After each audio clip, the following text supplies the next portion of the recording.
Kan Nabi Muhammad yang minta kepada Allah atas permintaan Nabi Musa yang tadinya 50 rakaat akhirnya menjadi 5 rakaat. Apakah Nabi Musa dengan Nabi Muhammad dapat mempengaruhi ketetapan Allah yang 50 rakaat menjadi 5 rakaat? Jawabannya tidak. Jauh sebelum Nabi Musa minta kepada Nabi Muhammad untuk minta kurangkan rakaat itu, Allah sudah tetapkan kejadian itu. Allah sudah tetapkan kejadian itu. Untuk apa? Ibratun liulil albab. Pelajaran bagi orang yang memiliki akal. Namunnya kada dihadirkan skenario seperti itu, kita tidak akan mampu belajar dengan alam, dengan sejarah. Wah Ustaz Tay, lusah gin belajar lawan sejarah, lawan alam, lawan ilmu. Mun Allah menghendaki alim alimai. Kayak itu bahasa sidin, hakikat langsung. Kada mau makai syariat. Maka orang seperti ini ketika lahir dan bisa berkata akhirnya menyambat abah mama, pinandu kenal abah mama, apakah langsung inya menyambat abah mama kalau tanpa diakui oleh abah mamanya? Ada syariat di mana abah mamanya melajari si anak, nak mama, nak abah.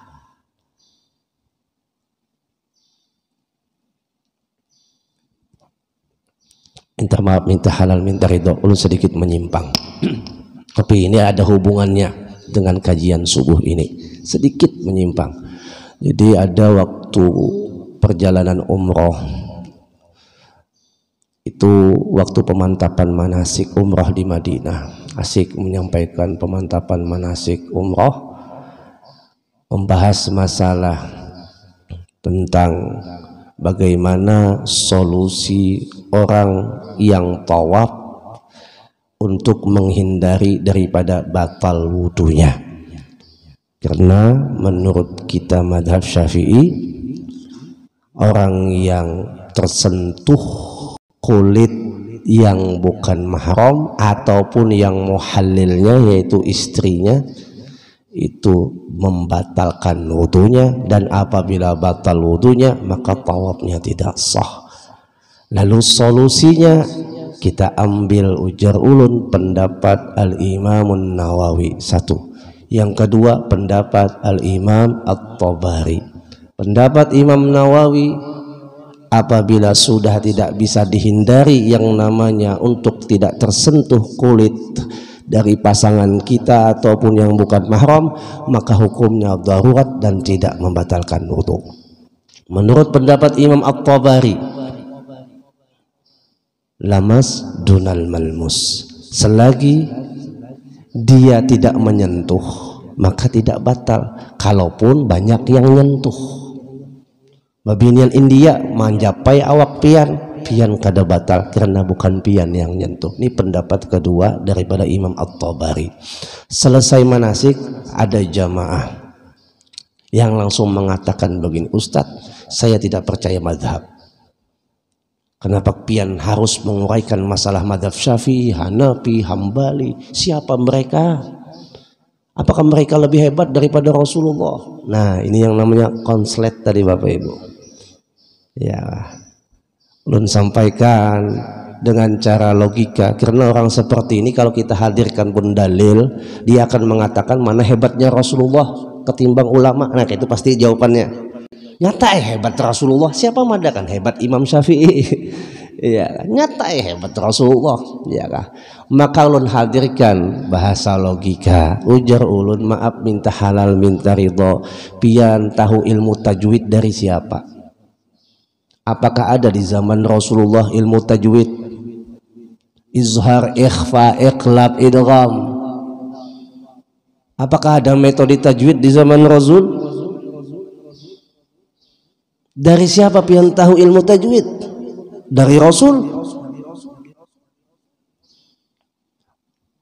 Ya dari guru-guru ahli Quran. Guru ahli Quran kan sambung-sambung kepada Rasul. Artinya orang-orang yang mengikut kepada pendapat guru-guru tadi yang pian sambat kada melenceng pendapatnya Rasul. Mereka keterikatan mata rantainya sampai kepada Rasul. Yang namanya madhab, kita itu mengikut pendapat ulama A, maka ketika kita mengikuti pendapat ulama A itu disebut namanya bermadhab.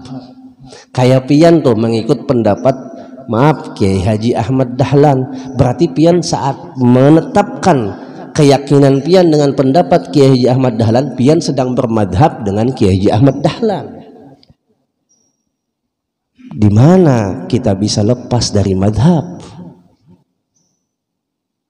Pian tahu yang namanya bacaan Quran apakah langsung dari Rasul? Tidak kan, dari guru. Nah di sini hubungannya Bapak Ibu. Orang yang meniadakan syariat akan langsung pukul tak, kenapa kada langsung ke Allah? Kenapa kita harus bertawassul dulu? Wah, ya kah? Ini orang yang kada makai syariat tapi bunyi aja, kada makai syariat tapi tetap memakai pada ranah-ranah yang dikehendaki nafsunya. Kada pukul rata. Umpama tadi ujarnya, ini kada landasannya dari Nabi Muhammad, ini kada landasannya di Al-Quran, maka kada boleh kita memakai. Ketika ulun sampaikan tuh di Masjidil Haram ada metik, orang tawaf pakai metik, orang sa'i pakai metik, adalah di zaman Nabi Muhammad. Itu terikat pada ibadah loh. Yo, terikat pada ibadah. Mana ada metik? Jangan metik, nih kereta dorongan, ada dulu di zaman Nabi Muhammad. Jadi Bapak Ibu jamaah rahimakumullah, kadang dia membahasakan ujarnya langsung kepada Rasul, langsung kepada Allah, tapi kada pukul rata. Jika memang inya mengatakan langsung kepada Rasul, langsung kepada Allah, jangan pakai metik. Waktu ibadah munnya uzur, jangan memakai kursi roda. Kayak apa?